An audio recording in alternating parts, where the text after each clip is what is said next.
everyone, in this video, I'm gonna show you how to use Zen Mode in VS Code. This feature helps you focus on your code by hiding all distractions and showing only the editor. First, open Visual Studio Code on your PC.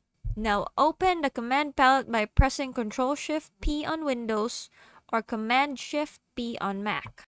In the search box, type Zen Mode. Then press Enter to activate it.